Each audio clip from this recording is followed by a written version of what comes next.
Delhi university का campus इन दिनों किसी रणभूमि से कम नहीं है। यहाँ सिर्फ पढ़ाई ही नहीं बल्कि देश का भविष्य तय करने वाली राजनीति की गर्मी भी आप साफ महसूस कर सकते हैं। और इसी राजनीति का सबसे बड़ा पर्व है डीयू छात्र संघ चुनाव यानी डूसू इलेक्शन 2025।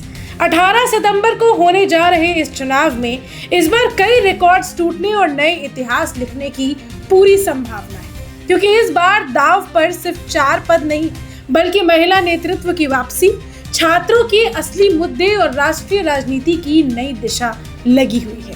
आज की इस रिपोर्ट में मैं आपको हर पहलू से अवगत कराऊंगी। एनएसयूआई का दोहरा घोषणा पत्र और महिला सशक्तिकरण का प्लान, एबीवीपी के वादे और रणनीति, लेफ्ट गठबंधन की चुनौतियां, आम आदमी पार्टी के छात्र संगठन का बड़ा फैसला और क्यों ये चुनाव सिर्फ डीयू का नहीं बल्कि पूरे देश की युवा राजनीति का संकेत है।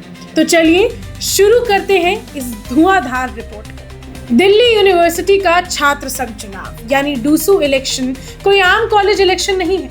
यहीं से देश के कई दिग्गज नेता निकले हैं। अरुण जेटली, अजय माकन, विजय गोयल जैसे नाम इसकी मिसाल है।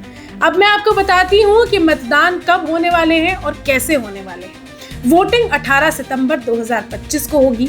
सुबह 8:30 बजे से दोपहर 1 बजे तक मॉर्निंग शिफ्ट और दोपहर 3 बजे से शाम 7:30 बजे तक इवनिंग शिफ्ट में छात्र वोट डाल सकेंगे। नतीजे आ जाएंगे 19 सितंबर को। कुल लगभग 2.75 लाख छात्र इस बार अपने वोट से नया इतिहास लिखेंगे। केंद्रीय पैनल के 4 पदों के लिए वोटिंग ईवीएम से होगी, जबकि कॉलेज स्तर पर बैलेट पेपर का इस्तेमाल किया जाएगा। पिछले साल एनएसयूआई ने 7 साल बाद वापसी की थी और अध्यक्ष व संयुक्त सचिव पद अपने नाम किए थे। रौनक खत्री, जो मटका मैन के नाम से भी जाने गए, कई रेवोल्यूशंस लेकर आए।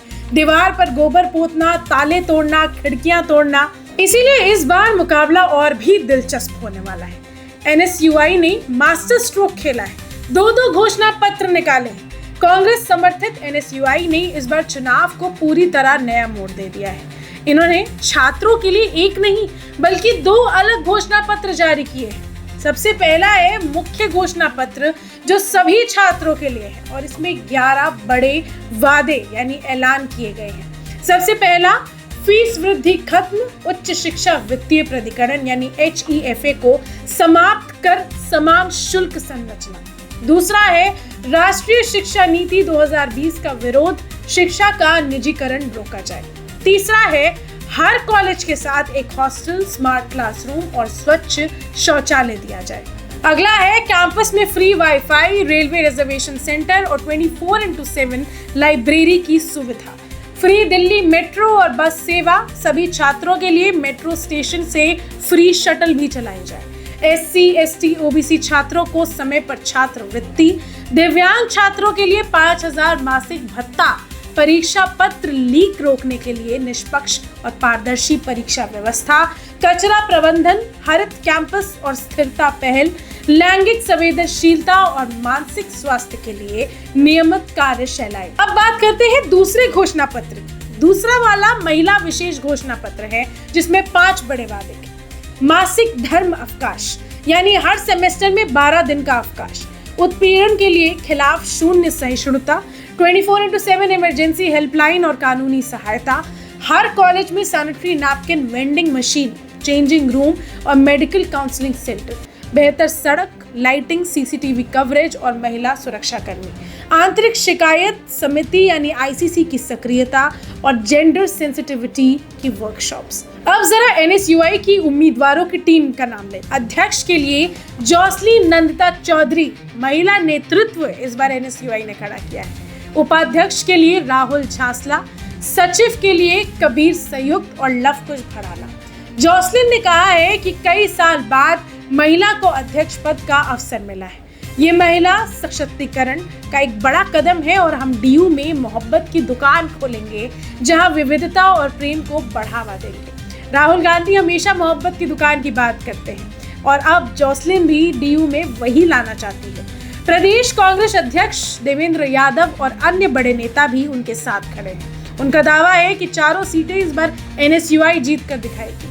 अब बात करते हैं एबीवीपी की रणनीति और परंपरा बचाने की जंग को। बीजेपी समर्थित एबीवीपी इस बार भी जोरदार मुकाबले में है। सबसे पहले उनकी उम्मीदवारों की लिस्ट बताती हूँ। अध्यक्ष पद के लिए आर्यन मान, उपाध्यक्ष के लिए गोविंद तंवर, सचिव के लिए कुणाल चौधरी और संयुक्त सचिव के लिए दीपिका झा। अब प्रमुख वादे जो किए हैं एबीवीपी ने जो घोषणा पत्र में, वो बताते हैं। यू स्पेशल बस सेवा ताकि छात्रों को कैंपस तक आसान परिवहन मिले, किफायती मेट्रो पास, हर कोर्स के लिए एक समान शुल्क नीति, महिला सुरक्षा के लिए मिशन साहसी और सेल्फ डिफेंस ट्रेनिंग, खेल और बुनियादी ढांचे का बड़ा विकास। एबीवीपी उम्मीदवार आर्यन मान का कहना है कि उन्हें छात्रों का भरपूर समर्थन मिल रहा है और इस बार वो न सिर्फ डूसू में बल्कि सभी कॉलेज चुनावों में जीत दर्ज करेंगे। लेकिन इन दोनों ही गठबंधनों के लिए आसान नहीं होने वाला, क्योंकि लेफ्ट गठबंधन AISA प्लस SFI की चुनौती उनको मिलने वाली है। लेफ्ट पार्टियों ने भी मजबूत गठबंधन बना लिया है। अध्यक्ष के लिए अंजलि का नाम सामने है, उपाध्यक्ष के लिए सोहन कुमार, सचिव के लिए अभिनंदन और संयुक्त सचिव के लिए अभिषेक कुमार। उनका फोकस है समानता और स्वतंत्रता पर आधारित कैंपस, फीस कम करना और शिक्षा का निजीकरण रोकना, सभी छात्रों के लिए लोकतांत्रिक और सुरक्षित माहौल तय करना। अब बात करते हैं आम आदमी पार्टी की छात्र इकाई ASAP के बारे में, जिन्होंने इस बार अलग रास्ता लेने का ठाना है।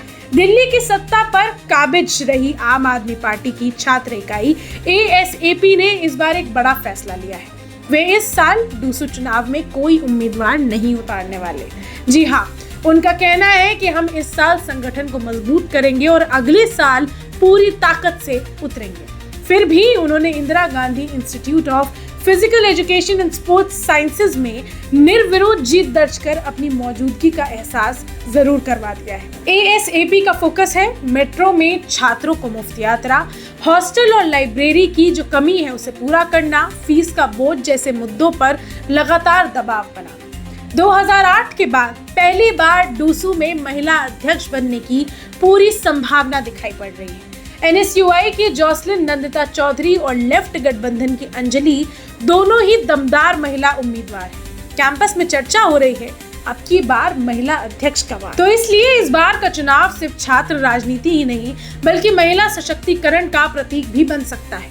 पिछले साल 2024 में NSUI ने 7 साल बाद शानदार वापसी करते हुए अध्यक्ष और संयुक्त सचिव पद जीते थे। एबीवीपी ने उपाध्यक्ष और सचिव पद पर कब्जा किया था। रौनक खत्री ने एबीवीपी के ऋषभ चौधरी को 1300 वोटों से हराकर अध्यक्ष पद पर जीत हासिल की थी। यानी इस बार मुकाबला और भी प्रतिष्ठा की जंग बना हुआ है। दोस्तों, डूसू चुनाव में सिर्फ उम्मीदवार नहीं चुनते बल्कि हम तय करते हैं कि आने वाले सालों में फीस, हॉस्टल, लाइब्रेरी, सुरक्षा, यहाँ तक कि आपकी पढ़ाई और रोजमर्रा की सुविधाओं पर किसकी नीतियां लागू होंगी। तो आपका एक वोट कैंपस का चेहरा बदल सकता है। इसलिए 18 सितंबर को हर हाल में वोट करने जरूर जाइए। दोस्तों, डूसू चुनाव 2025 सिर्फ DU का चुनाव नहीं बल्कि देश की छात्र राजनीति का अगला अध्याय है। क्या NSUI का डबल घोषणा पत्र और महिला नेतृत्व का जोश चारों सीटें दिला पाएगा, या एबीवीपी अपने यू स्पेशल बस और मिशन साहसी से अपनी परंपरा कायम रखेगी, या फिर लेफ्ट गठबंधन अंजलि के नेतृत्व में बड़ा उलटफेर करने वाला है। और ASAP की बात करें तो अगले साल की तैयारियों में कितना सफल होगा, ये भी बड़ा सवाल है। ये फैसला आपका है, आपके वोट का है। 18 सितंबर को याद रखिए कि आपका वोट, आपकी आवाज, आपका भविष्य कैंपस को बेहतर, सुरक्षित और प्रगतिशील बनाने के लिए। ये पूरी रिपोर्ट आपको कैसी लगी हमें कमेंट्स में ज़रूर बताइए और अपना वोट डालने ज़रूर जाइए। इस वीडियो को ज़्यादा से ज़्यादा लाइक कीजिए, शेयर कीजिए और जुड़े रहिए हमारे चैनल के साथ ऐसी ही और खबरों के लिए। धन्यवाद।